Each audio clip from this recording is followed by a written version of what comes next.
Big TV భక్తి సమాచారం WhatsApp ఛానల్లో జాయిన్ అవ్వండి. అన్ని విశేషాలు ఎప్పటికప్పుడు తెలుసుకోండి. ఆ జ్ఞానాన్ని పొందే ప్రయత్నం చేయాలి. శివుడు భస్మం ఎందుకు పూసుకుంటాడు అంటే ఇంత ప్రయత్నం చేస్తే కానీ ఎవరికి తెలియదురా. చివరికి మిగిలేది బూడిద అని తెలుసుండి కూడా ఎందుకింత బూడిద పోగేసుకుంటున్నారు బతకగానే. ఇది బూడిదైపోతామని తెలీదా? భస్మాను లిప్తంగా గంగాధర మహాగంగని శిరస్సు మీద ధరించిన మహానుభావుడు.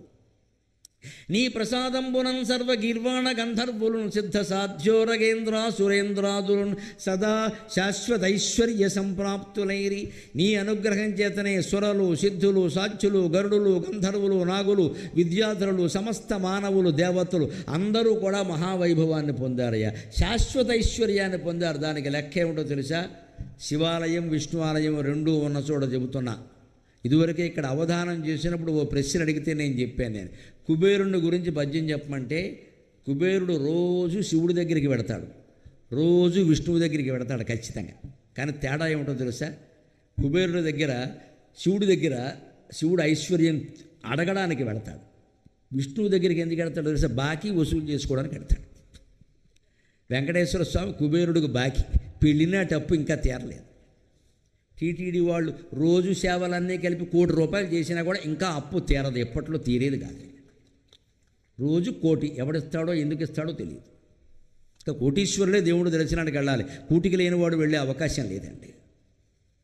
దీన్నే మనం హిందూ చైతన్య శంఖం పూరించవలసింది ఇటువంటి నిబంధనల మీదే. దేవాలయాలు ఉన్నది సామాన్యుల కోసం, సంపన్నుల కోసం కాదు, సామాన్యుల కోసం. డబ్బు ఉంటే చాలండి, ఎంత అవినీతిపరుడైనా పర్వాలేదు, వాడికి ముందు దర్శనం. ఈ పేదవాళ్ళు చాలామంది ఉంటారే అనేక వర్గాల, బలహీన వర్గాల్లో ఏ వర్గంలోనైనా ఉన్నారమ్మా. ఇవాళ ఏమీ చేయలేక దేవుడికి మొత్తుకుంటారండి. వాళ్ళకి అవకాశం కూడా ఇవ్వరా? అది కూడా జమీందారులు మింగేస్తారా? ఏదో గుళ్ళోకి వెళ్ళి దేవుడికైనా చెప్పుకుందాం, ఎవరు వింటారు మన మాట అలా దేవుడికి మొరపెట్టుకునే అవకాశం పేదవాడికి ఇవ్వాలి. కానీ నీకు రూపాయి టిక్కెట్లేదయ్యా, నువ్వు వచ్చి నుంచోవయ్యా, నీకే ప్రాధాన్యమయ్యా, వీఐపీ ఎవడయ్యా నీ ముందని వాడిని తోసేసి వీడికి ఇవ్వాలి. కానీ ప్రాధాన్యం డబ్బుకు ప్రాధాన్యం ఇస్తున్నామంటే ఏం దేవాలయ వ్యవస్థ? ఆలోచింతురుగాక. కనీసం కూటికి లేని వాడికి అవకాశం కూడా ఇవి.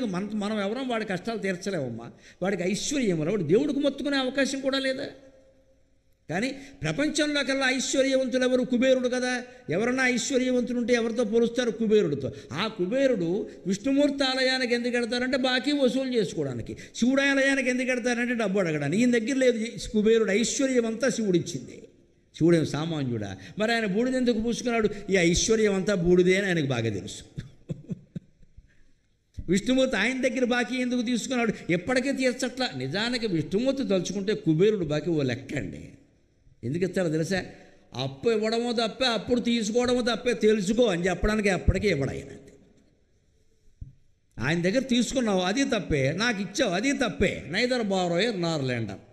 అప్పు ఇవ్వద్దు, అప్పు తీసుకోవద్దు, రెండూ దెబ్బలే జీవితంలో. ఇది తెలియజేయడానికి కుబేరుడు గతి ఎలా అయింది. లేకపోతే విష్ణుమూర్తి బాకీ తీర్చకపోవడం ఏంటండి? ఒక రోజు పని పెద్ద విషయం ఆయనకి. లక్ష్మీదేవిని ఆయన దగ్గర పెట్టుకుని కావాలన్నా తీర్చరా, తేరదో ఏడుతూ కూర్చో అలాగా, అంతే. ఎందుకు ఇచ్చావు అంతే. నీకు ఎవరికైనా అప్పు ఇచ్చామంటే ఇలాగే ఏడిపించింది అంటాడు. మన అప్పు ఇవ్వకూడదు, అప్పు చేయకూడదు. ఎందుకని? మనం బలహీనం అయితే వాడు ఏడిపించింది అంటాడు. ఈ రెండు పనులు మంచివి కావని చెప్పడానికే కుబేరుడు జీవితాన్ని ఈ రకంగా చిత్రించారు దాన్ని. అందుకని భస్మీకృతానంగ భస్మాను లిప్తాంగ గంగాధర నీ ప్రసాదంబులను సర్వగీర్వాణ గంధర్వులను సిద్ధ సాధ్యోరగేంద్రాసురేంద్రాదులను శాశ్వత ఐశ్వర్య సంప్రాప్తులే. ఇంత ఐశ్వర్యం ఉన్న కుబేరుడికి పార్వతీదేవి శాపం కారణంగా ఒక కన్ను గవ్వ కన్ను, అది గుడ్డిది కాదు, మెల్లది కాదు, చూపు కనపడుతుందో లేదో తెలియదు, గవ్వ కన్ను, గవ్వలా ఉండి పైకి కిందికి ఆడుతుంది. ఇన్ని కంటి ఆసుపత్రులు ఉన్న ఎల్వి ప్రసాద్ ఆసుపత్రి సహా ఏ ఆసుపత్రి వాడు కంటికి వైద్యం చేయాల. అంటే నువ్వు తప్పుడు పని చేసినప్పుడు దాని శిక్ష నువ్వు అనుభవించవలసి వచ్చినప్పుడు నీకు 100 కోట్లున్నా ఉపయోగమేం లేదు, శిక్ష పడి తీరుతుంది. కుబేరుడికి పడింది శిక్ష, మనకు పడదా? ఎందుకని? ఇంత చేసి శివపార్వతులు ప్రత్యక్షమైతే నాకంటే గొప్ప భక్తురాలా ఈవిడెవరో శివుడు భుజం మీద చెయ్యేసి నిలబడిందని చూసేట. శివుడు భుజం మీద చెయ్యేసే ధైర్యం ఎవరికి ఉంటుందో మీకు ఆలోచించుకోవద్దా? నేను ఇంత మందులో తిరుగుతున్నప్పుడు ఒక స్త్రీ వచ్చి నా భుజం మీద చెయ్యేసింది అంటే మా శారద తప్ప ఇంకెవరికైనా అవకాశం ఉంటుందా? అది దాన్ని అపార్థం చేసుకుని ఈవిడెవరో ఈయన భుజం మీద చేసి అప్పుడే మీరు దాన్ని నెట్లో పెట్టేసి గరిగిపాటికి అని పెట్టేసి నా బతుకు అయిపోయింది ఇక్కడ. ఇప్పుడు ప్రతివాడి చేతిలో ఓ పత్రిక, ప్రతివాడి చేతిలో ఓ చూబు, ఎవరో ఇలా చెయ్యగానే పెట్టేసేయడం, మన ఇష్టం వచ్చిన కామెంట్లో చేసేయడం. అక్కడ ఈయనకి 2, 3, 6 అంటుంది. 2, 3 ఉంటే ఆవిడ ఊరుకుంటుందండి, అమాయకురాలా. మన ఇష్టం, మనకు తోచిందల్లా మాట్లాడటం, కనీసం దాని గురించిన విచారణ ఆలోచన ఏమీ లేదు ఇక్కడ.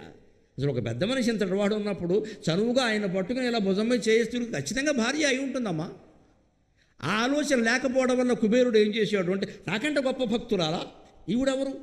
ఎందుకంటే అమ్మవారి గురించి ఆయన ఏమనుకున్నా అంటే, కాశీలో గుళ్ళో ఈయన ఎలా చూశాడో అలాగే ఉంటుంది అనమాట. కైలాసంలో ఆవిడ అలా ఉండదు, బాలా 16 ఏళ్ళ అమ్మాయిలా ఉంటుంది.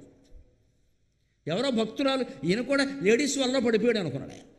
అనుకుని కన్ను వంకర చేసి ఇలా కృత్రిమంగా చూశాడు. అమ్మవారికి మండింది, వీడేవాడు ఎక్కడికి వచ్చాడండి ఆవిడ. ఆ కుబేరుడు మనకి చాలా ఇటువంటి వాళ్ళందరికీ వారాలు ఇస్తారు, మీతో చచ్చిపోతున్నాను ఇక్కడ కాపురం చేయలేకండి. వాడు బుద్ధి చూసారా, వాడు వంకరకను చూసారా? మీ అనుగ్రహం వల్ల వాడు కుబేరుడైనా సరే నాకేసి వంకర చూపు చూశాడు కాబట్టి వాడు గవ్వకన్ను భరించవలసిందే అని అమ్మవారు శాపం ఇచ్చింది. అంత కుబేరుడు గవ్వకన్నుతో ఇప్పటికి ఏడుస్తున్నాడమ్మా ఇన్ని యుగాలుగా. మనకి డబ్బు సమస్యల్ని పరిష్కరిస్తుంది అనుకోవడం చాలా పొరపాటు. పరిష్కరించదు, జ్ఞానం మాత్రమే సమస్యల్ని పరిష్కరిస్తుంది. చిట్ట చివరి మాట చెప్పి నేను సెలవు తీసుకుంటాను.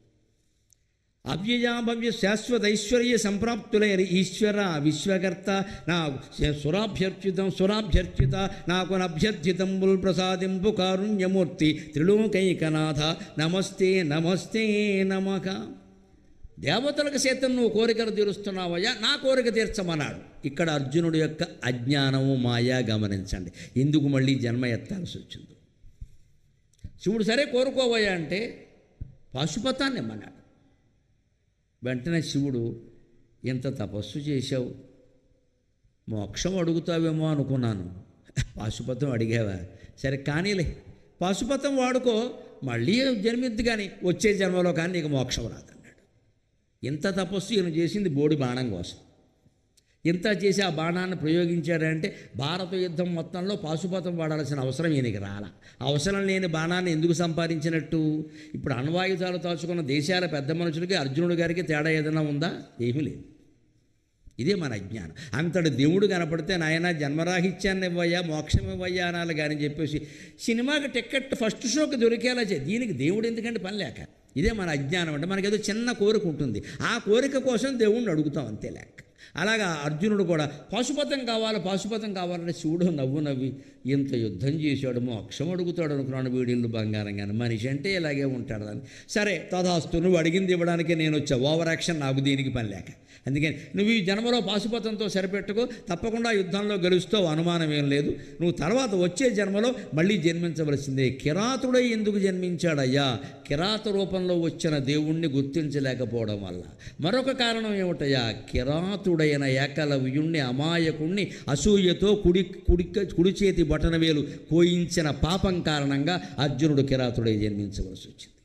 ఇన్ని రకాల కారణాలు ఉన్నాయి. అంతేకాదు మూడో కారణం కూడా ఉంది. ఇది జరిగాక, ఈ ఘట్టం కూడా పూర్తయ్యాక, శ్రీకృష్ణుడు నిర్యాణం అయ్యాక ఆయన భార్యలందరినీ చూసుకుని హస్తినాపురానికి పెడుతుంటే కొంతమంది బోయేవాళ్ళు ఎదురు వచ్చి అర్జునుని చెట్టు కట్టేసి వాళ్ళ దగ్గర ధనము డబ్బు వస్త్రాలు దోచుకెళ్ళిపోయారు. అప్పుడు ఆ బోయేవాళ్ళ చేతుల్లో ఓడిపోయాడు. ఇంత అర్జునుడు కూడా నేను గాంధీవం పట్టుకున్నా, 18 రోజులు యుద్ధం చేశా, బోయేవాళ్ళ చేతుల్లో ఓడిపోయా అని ఆ మనస్సులో ఆ దుఃఖం పెట్టుకున్నాడు. ఏకలవ్యుని కారణంగా ఈశ్వరుణ్ణి కిరాత రూపంలో ఉన్నవాడిని గుర్తించలేని కారణంగా, కిరాతుల చేతుల్లో ఓడిపోయిన వాళ్ళు ఏదో తక్కువ వాళ్ళు, నేను ఏదో ఎక్కువ వాడిని అని అహంకారానికి పోయిన కారణంగా, ఈ 3 కారణాల వల్ల భగవద్గీత విన్నా సరే, భగవంతుడితో స్నేహం చేసినా సరే, భగవంతుడితో బంధుత్వం కలుపుకున్నా సరే అర్జునుడికి మోక్షం రాలేదు.